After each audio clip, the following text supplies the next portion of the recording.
ಎಲ್ಲರಿಗೂ ನಮಸ್ಕಾರ. ನನ್ನೆಲ್ಲ ಆತ್ಮೀಯ ಪ್ರೀತಿಯ 10ನೇ ತರಗತಿಯ ಮುದ್ದು ಮಕ್ಕಳೇ, ಇಂದಿನ ಕನ್ನಡ ತರಗತಿಗೆ ನಿಮ್ಮೆಲ್ಲರಿಗೂ ಸ್ವಾಗತ. ಮಕ್ಕಳೇ, ನಾವಿಂದು 10ನೇ ತರಗತಿಯ ಕನ್ನಡ ಪಠ್ಯಪುಸ್ತಕದಲ್ಲಿರುವಂತಹ 3ನೇ ಪದ್ಯ ಭಾಗ ಕೌರವೇಂದ್ರನ ಕೊಂದೆ ನೀನು ಅನ್ನುವಂತಹ ಪದ್ಯ ಭಾಗದ ಸಾರಾಂಶವನ್ನು ನೋಡೋಣ. ನಿನ್ನೆಯ ದಿನ ತರಗತಿಯಲ್ಲಿ ನಾವು ಕವಿ ಪರಿಚಯವನ್ನು, ಕುಮಾರವ್ಯಾಸರ ಪರಿಚಯವನ್ನು ನೋಡಿದ್ವಿ. ಆಮೇಲೆ ಪದ್ಯದ ಆಶಯವನ್ನು ನೋಡಿದ್ವಿ, ಪೂರ್ವ ಕಥೆಯನ್ನು ನೋಡಿದ್ವಿ, ಹಾಗೂ ಪದಗಳ ಅರ್ಥವನ್ನು ಕೂಡ ನಾವು ನೋಡಿದ್ವಿ. ಮಕ್ಕಳೇ, ಇಂದಿನ ತರಗತಿಯಲ್ಲಿ ನಾವು ಇಡೀ ಈ ಪದ್ಯ ಭಾಗದ ಕೌರವೇಂದ್ರನ ಕೊಂದೆ ನೀನು ಅನ್ನುವಂತಹ ಪದ್ಯ ಭಾಗದ ಸಂಪೂರ್ಣ ಸಾರಾಂಶವನ್ನು ನೋಡೋಣ. ನಾನು ಒಂದೊಂದೇ ಪದ್ಯ ಭಾಗವನ್ನು ಓದ್ತಾ ಅದರ ವಿವರಣೆಯನ್ನು ಹೇಳ್ತಾ ಹೋಗ್ತೀನಿ. ಪದ್ಯ ಭಾಗ 3, ಕೌರವೇಂದ್ರನ ಕೊಂದೆ ನೀನು. ಇನ ತನುಜನ ಕೂಡೆ ಮೈದುನತನದ ಸರಸ ವನೆಸಗೆ ರಥದೊಳು ಧನುಜರಿಪು ಭರಸೆಳೆದು ಕುಳ್ಳಿರಿಸಿದನು ಪೀಠದಲ್ಲಿ. ಎನಗೆ ನಿಮ್ಮ ಅಡಿಗಳಲ್ಲಿ ಸಮಸೇವನೆಯೇ ದೇವ ಮುರಾರಿ, ಅಂಜುವೆನು ಎನ್ನಲು ತೊಡೆ ಸೋಂಕಿನಲ್ಲಿ ಸಾರಿದು ಶೌರಿ ಇಂತೆಂದ. ನೋಡಿ, ಇನ ಅಂತಂದರೆ ಏನು? ಇಲ್ಲಿ ಸೂರ್ಯ, ತನುಜ ಅಂದ್ರೆ ಪುತ್ರ. ಸೂರ್ಯನ ಪುತ್ರ ಯಾರು? ಕರ್ಣ. ಇನ ತನುಜನ ಕೂಡೆ ಮೈದುನತನದ ಸರಸವೆನಸಗೆ ರಥದೊಳು ಧನುಜರಿಪು ಭರಸೆಳೆದು ಕುಳ್ಳಿರಿಸಿದನು ಪೀಠದಲ್ಲಿ. ಅಂದರೆ ಸೂರ್ಯನ ಪುತ್ರನಾಗಿರ್ತಕ್ಕಂತಹ ಕರ್ಣನನ್ನು ಶ್ರೀಕೃಷ್ಣ ಪರಮಾತ್ಮ ಯಾವ ರೀತಿಯಾಗಿ ಮೈದುನ ಮತ್ತು ಭಾವ ಅನ್ನುವಂಥ ಸಲುಗೆಯಿಂದ ಎಲ್ಲಿ ಓದು ಕೂರಿಸ್ತಾನ? ಪೀಠದಲ್ಲಿ ಆತನನ್ನು ಕೈ ಹಿಡಿದು ಭರಸೆಳೆದು ಕೂರಿಸ್ತಾನ.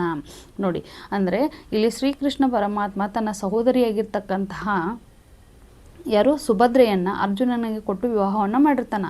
ಹೀಗಾಗಿ ಅರ್ಜುನ ಮತ್ತು ಶ್ರೀಕೃಷ್ಣ ಪರಮಾತ್ಮ ಏನಕ್ಕಾರ ಭಾವ ಮತ್ತು ಮೈದುನತನ ಅನ್ನುವಂಥ ಸಲುಗೆಯಿಂದ ಅವರಿಬ್ಬರು ಏನು ಮಾಡ್ತಾರೆ?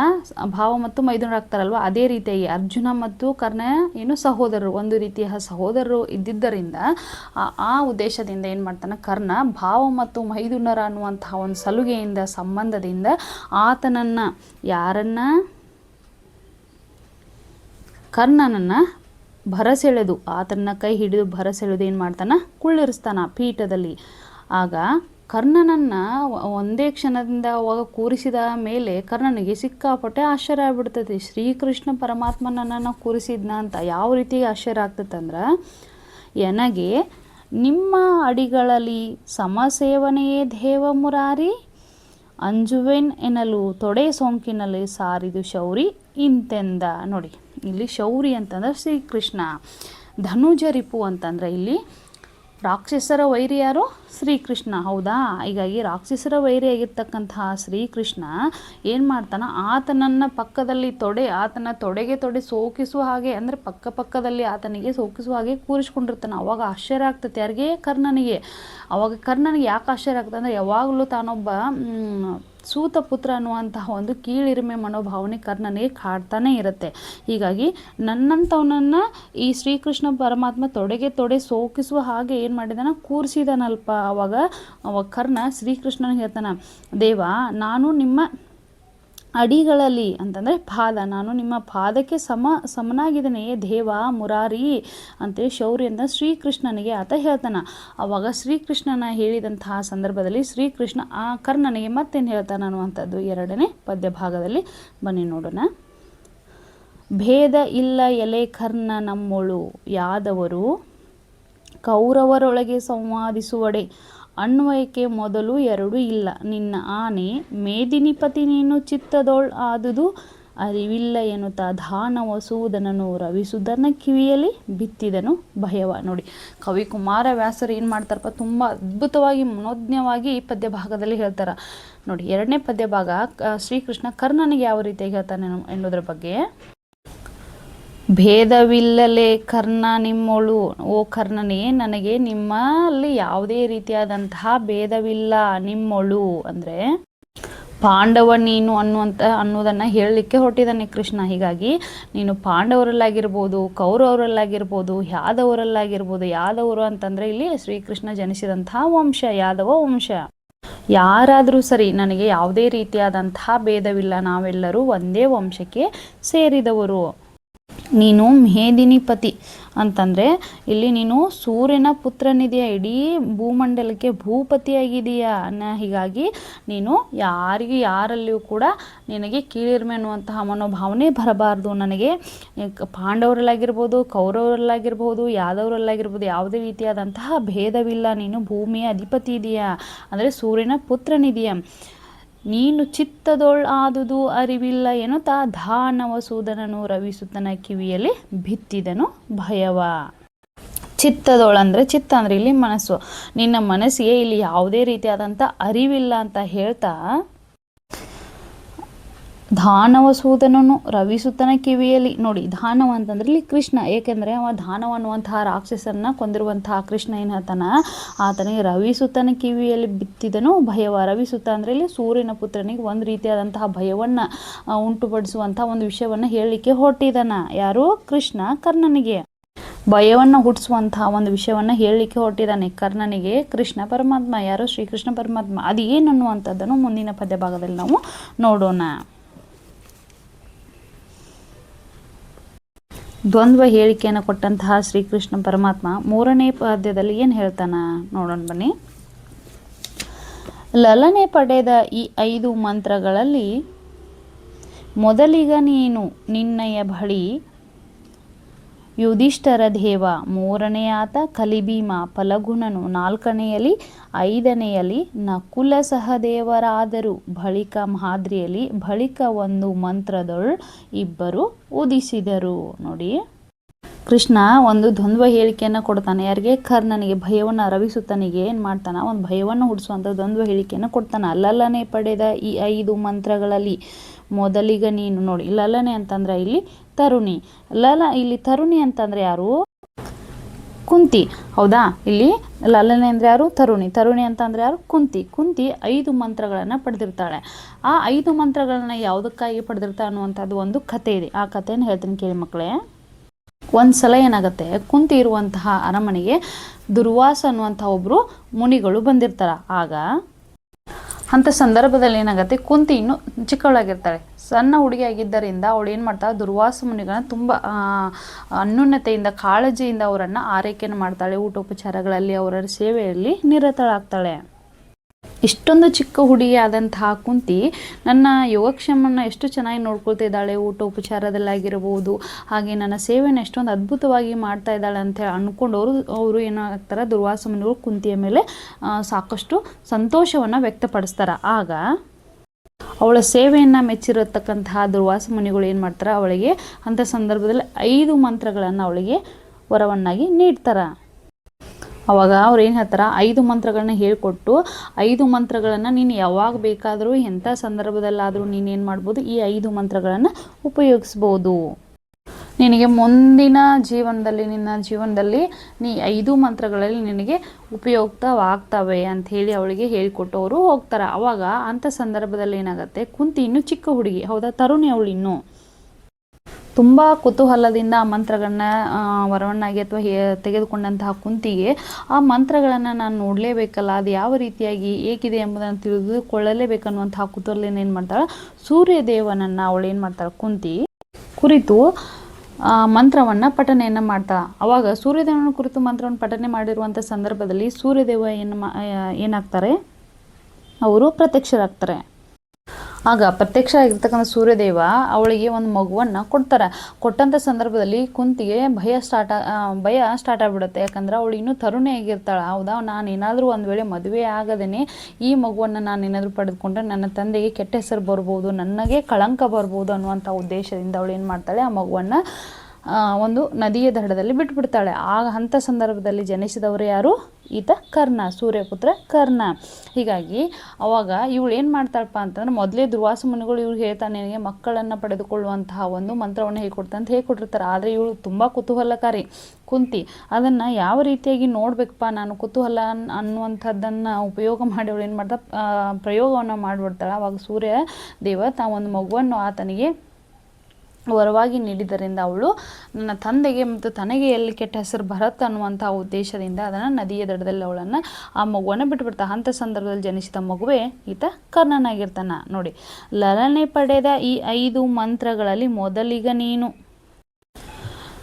ಅಂದರೆ ಇಲ್ಲೇನು ಕುಂತಿ ಪಡೆದಿರ್ತಕ್ಕಂತಹ 5 ಮಂತ್ರಗಳಲ್ಲಿ ಮೊದಲನೇವ ನೀನು. ಯಾರು?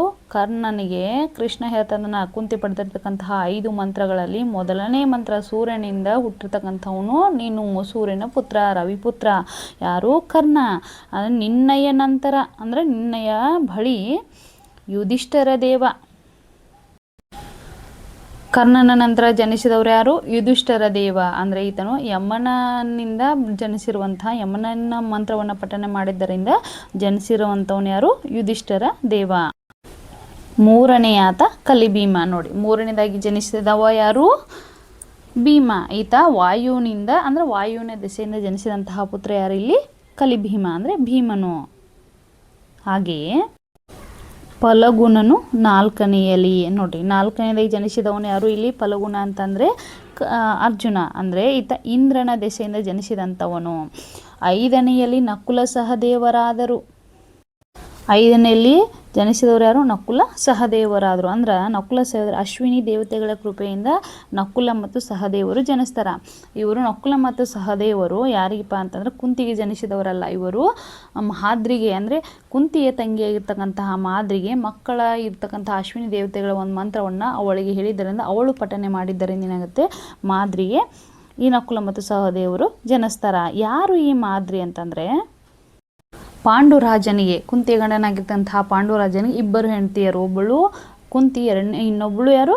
ಮಾದ್ರಿ. ಹೀಗಾಗಿ ತನಗೆ ಮಕ್ಕಳನ್ನು ಪಡೆದುಕೊಂಡ ಮೇಲೆ ಕುಂತಿ ಇದ್ದವಳು ಮಾದ್ರಿಗೂ ಕೂಡ ಏನು ಮಾಡ್ತಾ ಮಂತ್ರವನ್ನು ಹೇಳಿದರೆ ನಕುಲ ಮತ್ತು ಸಹದೇವರು ಜನಿಸ್ತಾರ. ಹೀಗಾಗಿ ಬಳಿಕ ಮಾದ್ರಿಯಲ್ಲಿ ಒಂದು ಮಂತ್ರದೋಳು 2 ಉದಿಸಿದರು. ನೋಡಿ, ಅವಾಗ ಏನು ಹೇಳ್ತಾನಪ್ಪ ಅಂದ್ರೆ ಶ್ರೀಕೃಷ್ಣ ಪರಮಾತ್ಮ ಈ ಕರ್ಣನ ಜನ್ಮ ವೃತ್ತಾಂತವನ್ನು, ಜನ್ಮ ರಹಸ್ಯವನ್ನು ಈ ಪದ್ಯ ಭಾಗದಲ್ಲಿ ಹೇಳ್ತಾ ಆತನ ಮಾತನ್ನು ಮುಂದುವರಿಸ್ತಾ ನೋಡಿ 4ನೇ ಪದ್ಯ ಭಾಗದಲ್ಲಿ ಏನು ಹೇಳ್ತಾನೆ ಎಂಬುದನ್ನು ಕವಿಗಳು ಇಲ್ಲಿ ಕುಮಾರವ್ಯಾಸ ತುಂಬ ಅದ್ಭುತವಾಗಿ ಮನೋಜ್ಞವಾಗಿ ವಿವರಣೆಯನ್ನು ಕೊಟ್ಟಿದ್ದಾರೆ.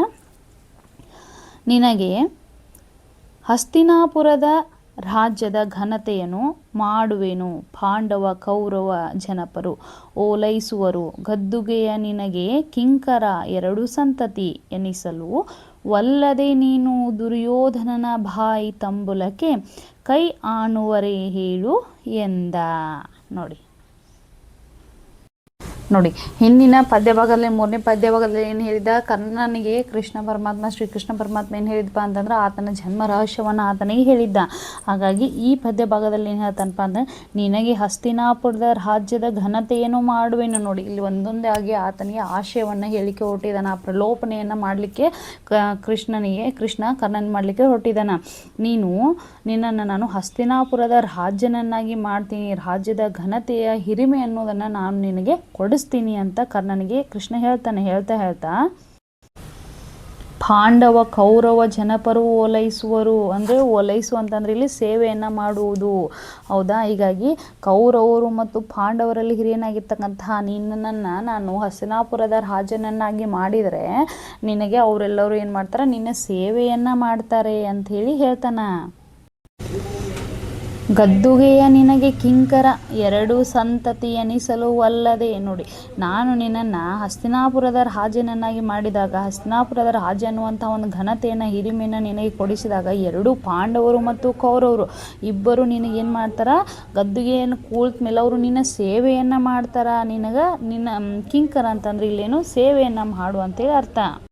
ಹೀಗಾಗಿ 2 ಸಂತತಿಯವರು ಏನು ಮಾಡ್ತಾರೆ? ನಿನಗೆ ಅವರು ಪಾಂಡವರು ಮತ್ತು ಕೌರವರು ನಿನ್ನ ಸೇವಕರಾಗಿರ್ತಾರ.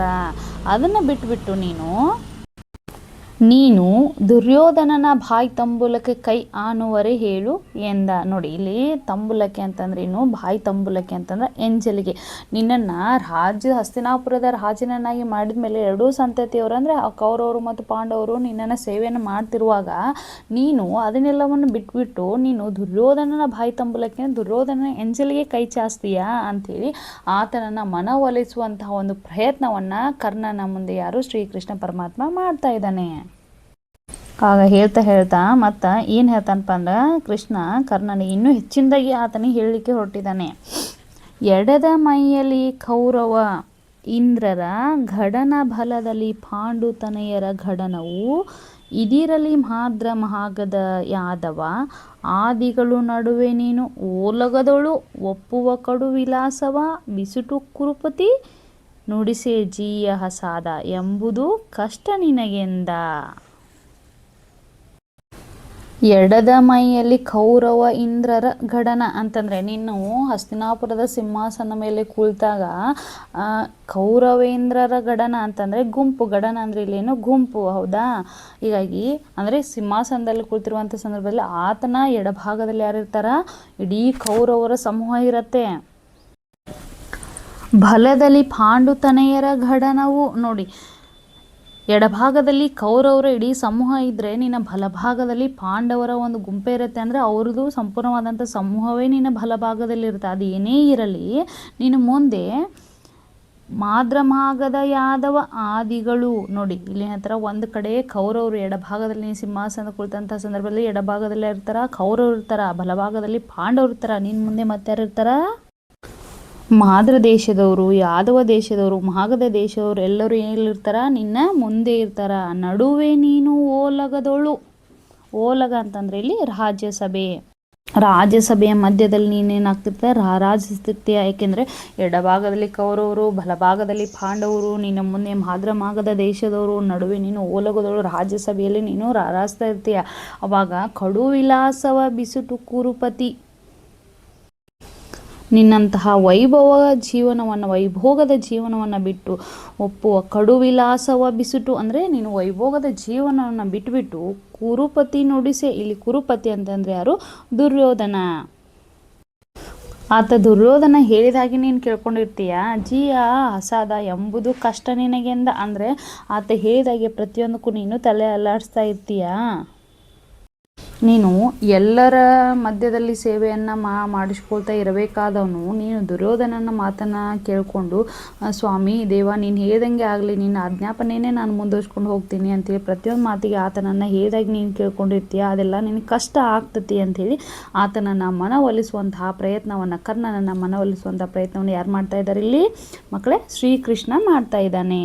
ಮುಂದೆ ಏನು ಹೇಳ್ತಾರೆ ನೋಡಿ, 6ನೇ ಪದ್ಯ ಭಾಗದಲ್ಲಿ ಏನು ಹೇಳ್ತಾ ಇದ್ದಾನಪ್ಪ ಶ್ರೀಕೃಷ್ಣ ಪರಮಾತ್ಮ ಮುಂದೆ. ಕೊರಳ ಸೆರೆ ಹಿಗ್ಗಿದವು ದೃಗ್ಜಲ ಉರಮನಿಸಿ ಕಡು ನೊಂದನು ಅಕಟ ಕುರುಪತಿಗೆ ಕೇಡು ಆದದು ಎಂದನು ಮನದ ಒಳಗೆ ಹರಿಯ ಹಗೆ ಹೊಗೆ ತೋರದೆ ಉರುಹದೆ ಬರಿದೆ ಓಹುದೆ ತನ್ನ ವಂಶವನು ಅರುಹಿ ಕೊಂದನು ಹಲವು ಮಾತು ಏನು ಎಂದು ಚಿಂತಿಸಿದ. ಕರ್ಣನ ಇಡೀ ಜನ್ಮ ವೃತ್ತಾಂತವನ್ನು ಹೇಳಿದಂತಹ ಸಂದರ್ಭದಲ್ಲಿ ಕೃಷ್ಣ ಹೇಳಿದಾಗ ಕರ್ಣನಿಗೆ ಒಂದು ಥರ ಸಂಕಟ ಆಗಲಿಕ್ಕೆ ಸ್ಟಾರ್ಟ್ ಆಗಿಬಿಡುತ್ತೆ. ಯಾಕಂತಂದ್ರೆ ಕರ್ಣನ ಕಣ್ಣಿನ ತುಂಬ ನೀರು ತುಂಬಲಿಕ್ಕೆ ಪ್ರಾರಂಭವಾಗಿಬಿಡುತ್ತೆ. ಯಾಕಂದರೆ ತಾನು ಯಾರು, ತನ್ನ ವಂಶ ಯಾವುದು, ತನ್ನ ಹುಟ್ಟು ಹೇಗಾಯಿತು, ನಾನು ಇಷ್ಟೆಲ್ಲ ಇದ್ರೂ ನಾನು ಯಾಕೆ ಹೀಗೆ ಬೆಳೆದೆ ಅನ್ನುವಂಥದ್ದು ಆತನಿಗೆ ಒಂಥರ ಉಭಯ ಸಂಕಟಕ್ಕೆ ಒಳಗಾಗಿಬಿಡ್ತಾನೆ. ಯಾರು, ಕರ್ಣ. ಆ ಕೃಷ್ಣ ಹೇಳಿದಂಥ ಸಂದರ್ಭದಲ್ಲಿ ಅವಾಗ ಕರ್ಣನ ಪರಿಸ್ಥಿತಿ ಆಗಿನ ಸಂದರ್ಭದಲ್ಲಿ ಹೇಗಿತ್ತು ಎಂಬುದರ ಬಗ್ಗೆ ಇಲ್ಲೇನು ಮಾಡ್ತಾರೆ, ಈ 6ನೇ ಪದ್ಯ ಭಾಗದಲ್ಲಿ ಕವಿಗಳು ಅತ್ಯಂತ ಮನೋಜ್ಞವಾಗಿ ಚಿತ್ರಿಸಿದಾರ, ವಿವರಿಸಿದಾರ. ಯಾವಾಗ ಕೃಷ್ಣ ಆತನ ಜನ್ಮ ವೃತ್ತಾಂತವನ್ನು ಹೇಳಿದಂಥ ಸಂದರ್ಭದಲ್ಲಿ ಕರ್ಣನಿಗೆ ಹೇಗಾಯ್ತಂದರೆ ಕೊರಳ ಸೆರೆ ಹಿಗ್ಗಿದವು ನೋಡಿ. ಕೊರಳ ಸೆರೆ ಹಿಗ್ಗಿದವು ಅಂತಂದರೆ ಕೊರಳಲ್ಲಿರ್ತಕ್ಕಂತಹ ನರಗಳೆಲ್ಲವೂ ಏನಾಗಿದ್ದು ಉಬ್ಬಿಬಿಟ್ಟು ಆತನಿಗೆ. ಆ ರೀತಿ ಆತನ ಸಂದರ್ಭವನ್ನು ಇಲ್ಲಿ ಹೇಳ್ತಾ ಇದ್ದಾರೆ ಕವಿಗಳು. ಕೊರಳ ಸಿರಿ ಹಿಗ್ಗಿದವು ದೃಗಜಲ ಉರುವನಸಿ ಕಡು ನೊಂದನು. ದೃಗಜಲ ಅಂತಂದರೆ ಇಲ್ಲಿ ಕಣ್ಣೀರು, ಆತನ ಕಣ್ಣಿನಲ್ಲಿ ತುಂಬಿಕೊಂಡಂತಹ ನೀರು. ಆತನ ಕೊರಳ ಸೆರೆ ಹಿಗ್ಗಿದವು ಅಂದರೆ ಕೊರಳಲ್ಲಿರ್ತಕ್ಕಂತಹ ನರಗಳು ಹಿಗ್ಗಿದಾಗ ಆತನ ಕಣ್ಣಿನ ತುಂಬ ನೀರನ್ನು ತುಂಬಿಕೊಂಡು ಆತನು ನೊಂದ್ಕೊಂಡ್ಬಿಡ್ತಾನ. ಅವಾಗ ನೊಂದ್ಕೊಂಡು ಆತ ಏನು ಹೇಳ್ತಾನೆ, ಕರ್ಣ ಅಕ್ಕಟ ಅಂತಾನ. ಅಕ್ಕಟ ಅಂತಂದರೆ ಅಯ್ಯೋ ಅಂತಂದರೆ ತಾನು ಯಾರು, ತನ್ನ ವಂಶ ಯಾವುದು, ನಾನು ಹೇಗೆ ಹುಟ್ಟಿದೆ ಎಂಬುದನ್ನು ಕೃಷ್ಣನ ತೆಗೆದುಕೊಂಡಂತಹ ಕರ್ಣನ ಪರಿಸ್ಥಿತಿ ಹೇಗಾಗಿರಬಾರ್ದು ನೋಡಿ ಮಕ್ಕಳೇ. ಅವಾಗ ಅವನು ನೊಂದುಕೊಂಡು ಕಣ್ಣಿನ ತುಂಬ ನೀರನ್ನು ತುಂಬಿಕೊಂಡು ಅಕ್ಕಟ ಅಂತ ಹೇಳ್ತಾನೆ, ಅಯ್ಯೋ ಅಂತ ಹೇಳ್ತಾನ. ಅಕ್ಕಟ ಕುರುಪತಿಗೆ ಕೇಡು ಆದದು ಎಂದನು ಮನದ ಒಳಗೆ ನೋಡಿ. ಇಲ್ಲೇನು ಹೇಳ್ತಾ ಇದ್ದಾನೆ, ಅಕ್ಕಟ ಅಂದರೆ ಅಯ್ಯೋ ಅಂತ ಹೇಳ್ತಾ ಕುರುಪತಿಗೆ ಇಲ್ಲಿ ತೊಂದರೆ ಆಗೇ ಆಗ್ತತಿ, ಆತನ ಪರಿಸ್ಥಿತಿ ಕೆಟ್ಟಾಗೇ ಆಗ್ತತಿ, ಆತನ ಮರಣವನ್ನು ಒಪ್ಪೇ ಒಪ್ತಾನ ಅಂಥೇಳಿ ತನ್ನ ಮನಸ್ಸು ಒಳಗೆ ಯಾರ ಕರ್ಣ ಅಂದ್ಕೊಳ್ಳತಾನ. ಯಾಕಪ್ಪ ಅಂತಂದರೆ ಕುರುಪತಿಗೆ ಅಂದರೆ ದ್ರೋಣ, ಭೀಷ್ಮಾಚಾರ್ಯರು ಎಲ್ಲರೂ ಇಡೀ ವಂಶನೇ ಕುರುಪತಿಗೆ ಸಹಾಯ ಮಾಡಿದರೂ ಕೂಡ ಕರ್ಣನ ಹಾಗೆ ಸಹಾಯವನ್ನು ಮಾಡಲಿಕ್ಕೆ ಅಷ್ಟೊಂದು ಮೇಧಾವಿಯಾಗಿರ್ತಂತಹ ಬಲಶಾಲಿಯಾಗಿರ್ತಕ್ಕಂತಹ ಕರ್ಣನ ಹಾಗೆ ಸಹಾಯ ಮಾಡೋರು ಯಾರೂ ಇರ್ತಿರಂಗಿಲ್ಲ. ಹೀಗಾಗಿ ಆತನಿಗೆ ಇಲ್ಲಿ ಕೇಡು ಆಗೇ ಆಗತ್ತೆ ಅಂತೇಳಿ ತನ್ನ ಮನಸ್ಸಿನೊಳಗೆ ಕರ್ಣ ವ್ಯಥೆಯನ್ನು ಪಡ್ತಾ ಇದ್ದಾನೆ, ದುಃಖವನ್ನು ಪಡ್ತಾ ಇದ್ದಾನೆ, ನೊಂದ್ಕೊಳ್ತಾ ಇದ್ದಾನೆ. ಹರಿಯ ಹೊಗೆ ತೋರದೆ ಉರುಹದೆ ಅಂತಂದರೆ ಶ್ರೀಕೃಷ್ಣನ ಅಲ್ಲಿರ್ತಕ್ಕಂತಹ ವೈರತ್ವ ಏನಿದೆಯಲ್ಲ ಈ ಕುರುಪತಿಯ ಮೇಲೆ, ದುರ್ಯೋಧನ ಮೇಲೆ ಇರ್ತಕ್ಕಂತಹ ವೈರತ್ವ ಅದು ಆರಿ ಹೋಗಂಗಿಲ್ಲ.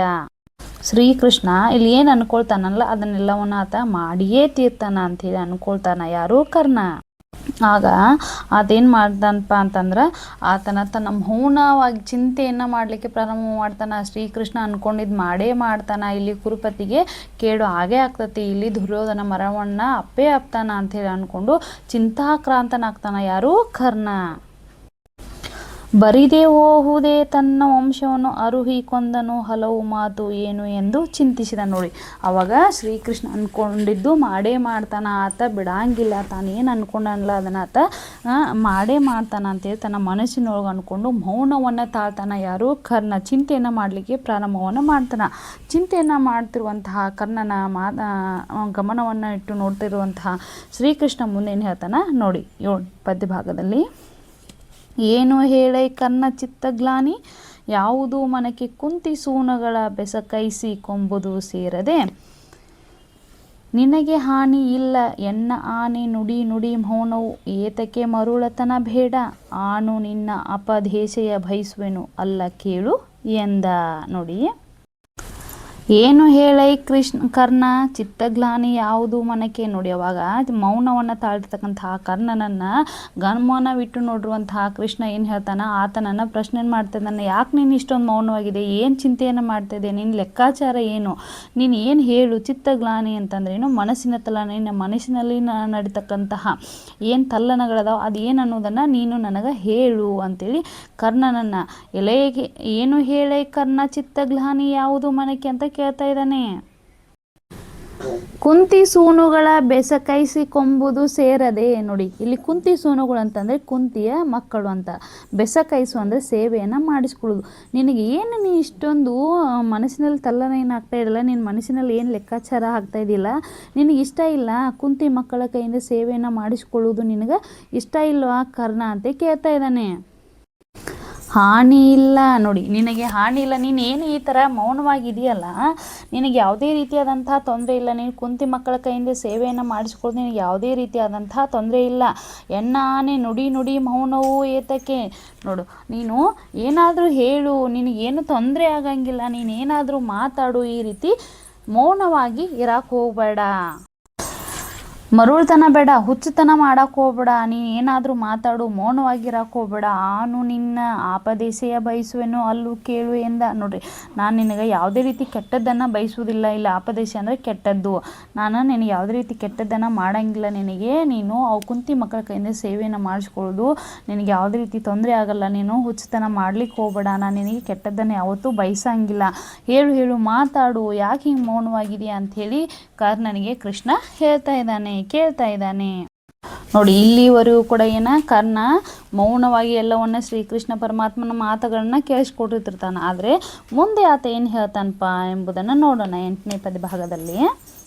ಮರುಳು ಮಾಧವ ಮಹಿಯ ರಾಜ್ಯದ ಸಿರಿಗೆ ಸೋಲುವನು ಅಲ್ಲ ಕೌಂತೆಯರು ಸುಯೋಧನರು, ಎನಗೆ ಬೆಸ ಕೈವಲಿ ಮನವು ಇಲ್ಲ, ಹೊರೆದ ಧಾತಾರಂಗೆ ಹಗೆವರ ಸಿರವನು ಅರಿದು ಒಪ್ಪಿಸುವೆನು ಎಂಬ ಈ ಭರದೊಳು ಇರ್ದೆನು ಕೌರವ ಇಂದ್ರನ ಕೊಂದೆ ನೀನು ಎಂದ.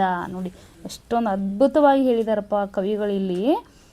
ಇಲ್ಲಿಯವರೆಗೂ ಶ್ರೀಕೃಷ್ಣ ಪರಮಾತ್ಮನ ಮಾತುಗಳನ್ನು ಮೌನವಾಗಿ ಕೇಳಿಸಿಕೊಂಡಂತಹ ಕರ್ಣ ಮಾತಾಡ್ತಾನೆ. ಏನಂತ?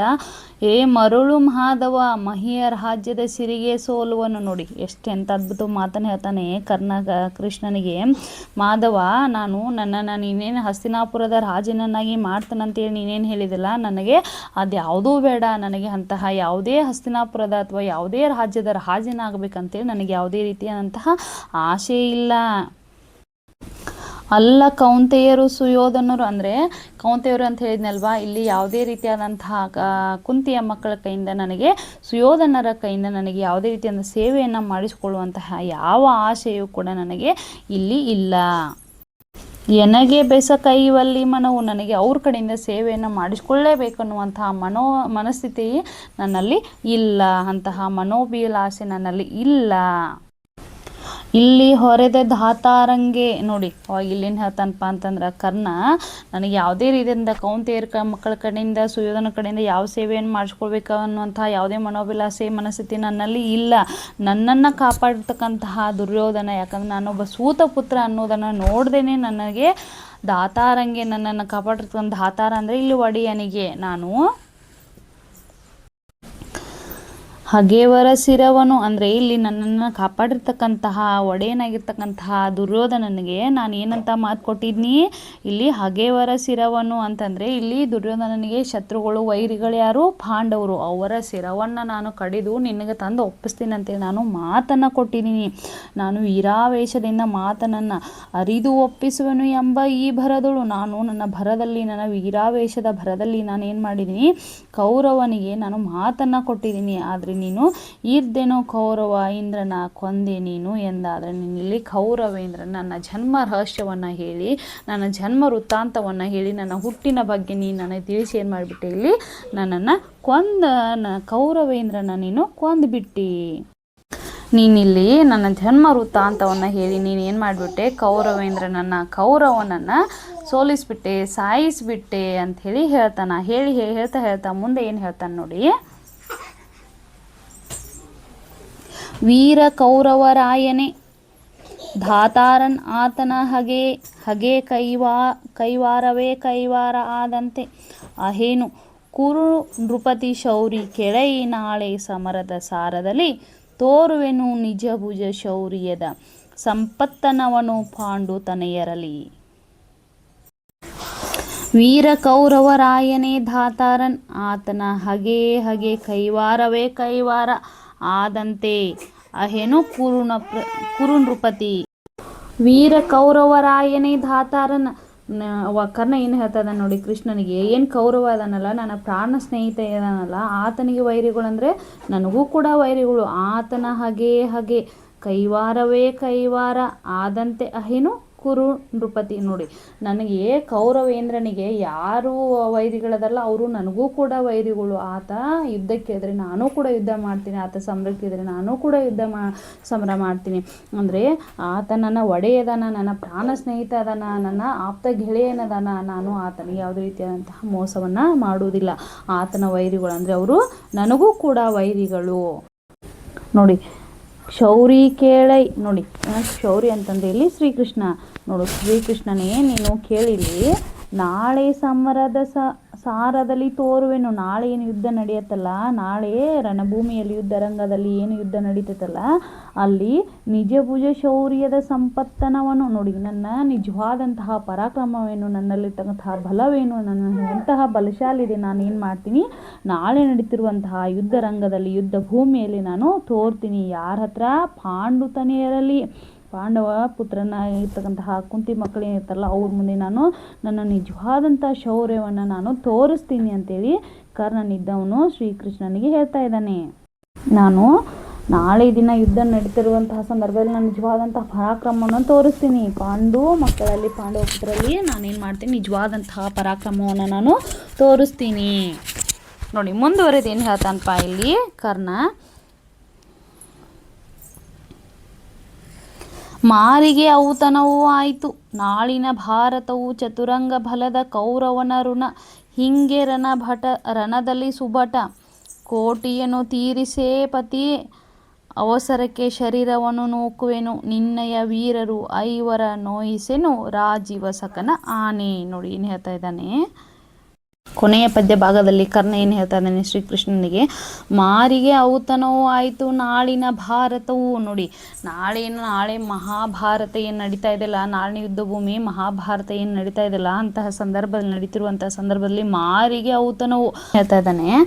ನಾಳೆ ಏನು ಮಹಾಭಾರತ ಯುದ್ಧ ನಡೀತಾ ಇದೆಯಲ್ಲ, ನಾಳೆ ಯುದ್ಧ ಭೂಮಿಯಲ್ಲಿ ನಾನೇನು ಮಾಡ್ತಾ ಇದ್ದೀನಿ, ನನ್ನ ನಾಳಿನ ನಡೀತಕ್ಕಂತಹ ಯುದ್ಧದಲ್ಲಿ ಮಹಾಭಾರತ ಯುದ್ಧದಲ್ಲಿ ಮಾರಿಗೆ ಔತಣವು ಆಯಿತು ನಾಳಿನ ಭಾರತವು, ಅಂದರೆ ನಾಳೆ ನಡೀತಿರುವಂತಹ ಮಹಾಭಾರತ ಯುದ್ಧದಲ್ಲಿ ಮಾರಿಗೆ ಔತಣವನ್ನು ನಾನೇನು ಮಾಡ್ತೀನಿ, ಕೊಡ್ತೀನಿ. ಕ್ಷುದ್ರ ದೇವತೆಗೆ ಔತಣವನ್ನು ನೀಡುವಂತೆ ನಾಳೆ ಮಹಾಭಾರತ ಯುದ್ಧ ಇರತ್ತೆ. ಚತುರಂಗ ಬಲದ ಕೌರವನ ಋಣ. ನಾಳೆ ನಡೀತಾ ಇರ್ತಕ್ಕಂತಹ ಮಹಾಭಾರತ ಯುದ್ಧದಲ್ಲಿ ಚತುರಂಗ ಬಲದ ಕೌರವನ ಋಣ. ಚತುರಂಗ ಬಲ ಅಂತಂದರೆ ಏನಪ್ಪ ಅಂತಂದರೆ ಇಲ್ಲಿ ಆನೆ, ಕುದುರೆ ಮತ್ತು ರಥ ಮತ್ತು ಕಾಲಾಳುಗಳನ್ನು ಒಳಗೊಂಡಂತಹ ಒಂದು ಸೈನ್ಯದ ಸಮೂಹ. ಆ ಚತುರಂಗ ಬಲದ ಮುಖಾಂತರ ನಾನೇನು ಮಾಡ್ತೀನಿ, ಕೌರವನ ಋಣವನ್ನು ತೀರಿಸ್ತೀನಿ. ಹೇಗೆ ತೀರಿಸ್ತೀನಪ್ಪ ಅಂದ್ರೆ, ಅವರಲ್ಲಿರ್ತಕ್ಕಂತಹ ಯುದ್ಧ ಮಾಡುವಂಥ ಶಕ್ತಿಯನ್ನು ಕುಗ್ಗಿಸುವ ಮುಖಾಂತರ, ನಾನು ಚತುರಂಗ ಬಲದ ಮುಖಾಂತರ ಅವರನ್ನು ಯುದ್ಧದಲ್ಲಿ ಸೋಲಿಸುವ ಮುಖಾಂತರ ನಾನು ಕೌರವನ ಅಂದರೆ ದುರ್ಯೋಧನನ ಋಣವನ್ನು ನಾನು ತೀರಿಸ್ತೀನಿ. ರಣರಂಗದಲ್ಲಿ ನಾನೇನು ಮಾಡ್ತೀನಿ, ಆತನ ಋಣವನ್ನು ನಾನು ತೀರಿಸ್ತೀನಿ. ರಣದಲ್ಲಿ ಸುಬಟ ಕೋಟೆಯನ್ನು ತೀರಿಸಿಯೇ ಪತಿಯೇ. ನೋಡಿ, ರಣರಂಗದಲ್ಲಿ ನಾನು ನನ್ನ ಪ್ರಾಣವನ್ನು ಒತ್ತೆ ಇಟ್ಟಾದರೂ ನಾನೇನು ಮಾಡ್ತೀನಿ, ಕೌರವನ ಋಣವನ್ನು ನಾನು ತೀರಿಸ್ತೀನಿ. ನಾನು ಪಾಂಡವರ ಸೈನ್ಯವನ್ನು ಕುಗ್ಗಿಸುವ ಮುಖಾಂತರ, ಅವರ ಸೈನ್ಯ ಬಲವನ್ನು ನಾನು ಕುಗ್ಗಿಸುವ ಮುಖಾಂತರ ನಾನೇನು ಮಾಡ್ತೀನಿ, ನನ್ನ ಪ್ರಾಣವನ್ನು ಲೆಕ್ಕಕ್ಕೆ ನೋಡದೇನೂ ಕೂಡ ನನ್ನ ಪ್ರಾಣವನ್ನು ಒತ್ತೆ ಇಟ್ಟಾದರೂ ನಾನು ಅವರನ್ನು ಸೋಲಿಸ್ತೀನಿ. ನಾನು ಕೌರವನ ಏನು ಮಾಡ್ತೀನಿ, ಋಣವನ್ನು ಈ ಮುಖಾಂತರ ಆದರೂ ನಾನು ತೀರಿಸ್ತೀನಿ ಅಂತ ಹೇಳಿ ಕೃಷ್ಣನಿಗೆ ಕರ್ಣ ಹೇಳ್ತಾ ಇದ್ದಾನೆ. ನೋಡಿ, ಮುಂದುವರೆದೇನು ಹೇಳ್ತಾನಪ್ಪ ಅಂದ್ರೆ, ಅವಸರಕ್ಕೆ ಶರೀರವನ್ನು ನೂಕುವೆನು ನಿನ್ನಯ ವೀರರು ಐವರ ನೋಯಿಸೆನು ರಾಜೀವ ಸಕನಾನೆ.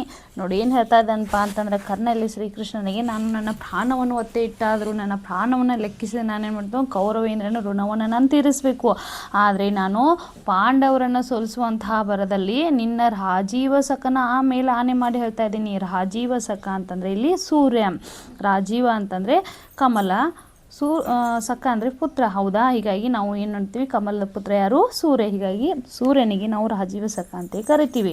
ಹೀಗಾಗಿ ನಾನು ರಾಜೀವ ಸಕನ ಮೇಲೆ, ಸೂರ್ಯನ ಮೇಲೆ ಆನೆ ಮಾಡಿ ಹೇಳ್ತಾ ಇದ್ದೀನಿ, ನಿನ್ನ ಐವರು ಏನು ವೀರರು ಅದಾರಲ್ಲ, ಆ ಪಾಂಡವರು, ಅವ್ರಿಗೆ ನಾನು ಯಾವುದೇ ರೀತಿ ಮನಸ್ಸಿಗೆ ನೋವನ್ನು ಉಂಟು ಮಾಡೋದಿಲ್ಲ. ನಾನು ಹಾಗಂತ ಅವರ ಸೈನ್ಯದ ಬಲವನ್ನು ಕುಗ್ಗಿಸ್ತೀನಿ. ನಾನು ನಾಳೆ ನಡೀತಿರುವಂತಹ ಮಹಾಭಾರತ ಯುದ್ಧದಲ್ಲಿ ನನ್ನ ಚತುರಂಗ ಬಲದ ಮುಖಾಂತರ ನಾನು ಯುದ್ಧವನ್ನು ಮಾಡುವುದರ ಮುಖಾಂತರ ರಾಜೀವ ಸಕನ ಮೇಲೆ ಆನೆ ಮಾಡಿ ಹೇಳ್ತಾನೆ, ನೀನು ಐವರು ಏನು ಅವರು ವೀರರದಾರಲ್ಲ, ಅವರಿಗೆ ನಾನು ಯಾವುದೇ ರೀತಿ ತೊಂದರೆಯನ್ನು ಕೊಡುವುದಿಲ್ಲ, ಅವರ ನಮ್ಮ ಮನಸ್ಸನ್ನು ನಾನು ನೋಯಿಸುವುದಿಲ್ಲ. ಆದರೆ ನಾನು ನನ್ನ ಕೌರವೇಂದ್ರನ ಋಣವನ್ನು ನಾನು ತೀರಿಸಲೇಬೇಕು ಅಂಥೇಳಿ ಕರ್ಣ ಶ್ರೀಕೃಷ್ಣನಿಗೆ ಹೇಳ್ತಾನೆ. ನೋಡಿ, ಒಟ್ಟಾರೆ ಈಗ ಕೊನೆಯದಾಗ ಏನು ಹೇಳ್ತಾನೆ ಬಂದ್ರೆ, ಕರ್ಣ ಚತುರಂಗ ಬಲದ ಸೈನ್ಯದ ಮುಖಾಂತರ ನಾಳೆ ನಡೀತಕ್ಕಿರ್ತಕ್ಕಂತಹ ಮಹಾಭಾರತ ಯುದ್ಧದಲ್ಲಿ ನಾನು ಮೃತ್ಯು ದೇವತೆಗೆ ಭೋಜನವನ್ನು ಏರ್ಪಡಿಸ್ತೀನಿ. ಯುದ್ಧ ರಂಗದಲ್ಲಿ ಅಸಂಖ್ಯ ವೀರ ಯೋಧರನ್ನು ಕೊಂದು ನಾನು ಕೌರವನ ಋಣವನ್ನು ನಾನು ತೀರುವಂತೆ ನಾನು ಮಾಡೇ ಮಾಡ್ತೀನಿ. ಒಡೆಯನ ಅಗತ್ಯ ಸಮಯಕ್ಕೆ ನಾನು ಆಗುವಂತೆ ನಾನು ಮಾಡ್ತೀನಿ. ನನ್ನ ಶರೀರವನ್ನು ಕೂಡ ನಾನೇನು ಮಾಡಿ ತ್ಯಜಿಸ್ತೀನಿ. ನನ್ನ ಶರೀರಕ್ಕೂ ಕೂಡ ನಾನು ಬೆಲೆಯನ್ನು ಕೊಡುವುದಿಲ್ಲ. ಸೂರ್ಯನ ಮೇಲಾನೆ ಆ ನಿನ್ನ ಐವರು ವೀರರದರಲ್ಲ, ಪಾಂಡವರನ್ನು ನಾನು ಯಾವುದೇ ಕಾರಣಕ್ಕೂ ನಾನು ನೋಯಿಸುವುದಿಲ್ಲ ಅಂತೇಳಿ ಇಲ್ಲಿ ಕರ್ಣ ಕೃಷ್ಣನಿಗೆ ಹೇಳ್ತಾನೆ. ಈಗ ಇಷ್ಟೆಲ್ಲ ಕರ್ಣ ಮತ್ತು ಕೃಷ್ಣನ ನಡುವೆ ಮಾತುಕತೆ ನಡೆದಿದ್ದ ನಮ್ಮ ಮಕ್ಕಳೇ ನಾವು ಇನ್ನೇನು ತರಗತಿಯಲ್ಲಿ ನೋಡಿದ್ವಿ. ಆದರೆ ಇಲ್ಲಿ ಕರ್ಣನ ವ್ಯಕ್ತಿತ್ವ ಎಂಥದ್ದನ್ನು ನಾವು ನೋಡ್ಬೋದು. ಏಕೆಂದರೆ ಶ್ರೀಕೃಷ್ಣ ಪರಮಾತ್ಮ ಧರ್ಮದ ಪರವಾಗಿ, ಅಂದರೆ ಪಾಂಡವರ ಪರವಾಗಿ ಆತ ಯುದ್ಧವನ್ನು ಮಾಡ್ತಾ ಇರ್ತಾನೆ. ಹೀಗಾಗಿ ಮಾಡುವಂಥ ಸಂದರ್ಭದಲ್ಲಿ ಕರ್ಣನ ಜನ್ಮ ವೃತ್ತಾಂತವನ್ನು, ಆತನ ರಹಸ್ಯವನ್ನು ಆತನಿಗೆ ಹೇಳಿದಂಥ ಸಂದರ್ಭದಲ್ಲಿ ಆತನಿಗೆ ಎಷ್ಟೊಂದು ಪ್ರಲೋಭನೆಗಳನ್ನು ಹೊಡ್ತಾನೆ. ಆತನಿಗೆ ಆಸೆಗಳನ್ನು ತೋರಿಸ್ತಾನೆ. ಯಾವುದು ಆಸೆಗಳನ್ನು ತೋರಿಸಿದ್ರೂ ಕೂಡ ಇಲ್ಲಿ ಕರ್ಣೇನು ಒಂದು ಕ್ಷಣನೂ ಕೂಡ ಆ ಕಡೆ ಈ ಕಡೆ ಹರಿದಾಡುವುದಿಲ್ಲ. ಆತ ತನ್ನ ಸ್ವಾಮಿ ನಿಷ್ಠೆಯನ್ನು ವ್ಯಕ್ತಪಡಿಸ್ತಾನೆ.